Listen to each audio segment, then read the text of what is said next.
ആദ്യം തന്നെ ഞാൻ DC ബുക്സിനോട് ഒരു നന്ദി പറഞ്ഞോട്ടെ. കഴിഞ്ഞ കുറേ കാലമായിട്ട് DC ബുക്സ് എനിക്ക് ഒരുപാട് നല്ല ബുക്സ് എനിക്ക് അയച്ചു തന്നിട്ടുണ്ടായിരുന്നു. അതിലൊരു ബുക്സാണ് കിള.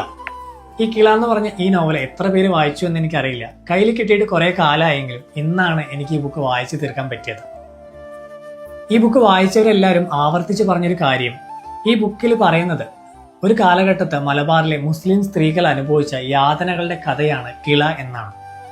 പക്ഷേ ഈ ബുക്ക് വായിച്ചതിന് ശേഷം എനിക്കൊരിക്കലും ഇതിലെ കഥ മുസ്ലിം സ്ത്രീകളുടെ യാതനകളാണെന്ന് എനിക്ക് പറയാൻ സാധിക്കില്ല. എല്ലാ ജാതിയിലും എല്ലാ മതത്തിലും ഒരു കാലഘട്ടത്ത് സ്ത്രീകൾ ജീവിച്ചിരുന്നത് അവരുടെ പുരുഷന്റെ ഇഷ്ടത്തിനോ അല്ലെങ്കിൽ അന്ന് നാട്ടില് ഭരണം ഭരിച്ചിരുന്ന ഒരു ആണിന്റെ ഇഷ്ടത്തിനോ അനുസരിച്ചായിരുന്നു. പിന്നീട് അതിന് ഒരുപാട് മാറ്റങ്ങൾ വന്നിട്ടുണ്ട്.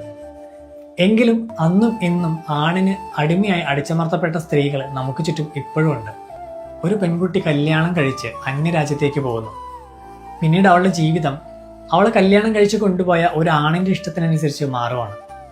അവളുടെ ആ ജീവിതം ഒരിക്കലും എനിക്ക് മലബാറിലെ മുസ്ലിം സ്ത്രീകളുടെ യാതനയുടെ കഥയായിട്ട് ചിത്രീകരിക്കാൻ എനിക്ക് സാധിക്കുന്നില്ല. ഇപ്പോഴും ആഗ്രഹിച്ച ഭക്ഷണം കഴിക്കുവാനും ആഗ്രഹിച്ച വസ്ത്രം ധരിക്കാനും ആഗ്രഹിച്ച പോലെ ജീവിതം ആസ്വദിക്കാനും ഒരിക്കലും ഒരാളുടെയും അനുവാദം ചോദിച്ചുകൊണ്ടാവരുത്. സ്വാതന്ത്ര്യം ഇനിയും ചോദിച്ചു മേടിക്കാനുള്ളതല്ല, അത് ഓരോരുത്തരുടെയും അവകാശമാണ്. അതിപ്പം ആണിനാണെങ്കിലും പെണ്ണിനാണെങ്കിലും.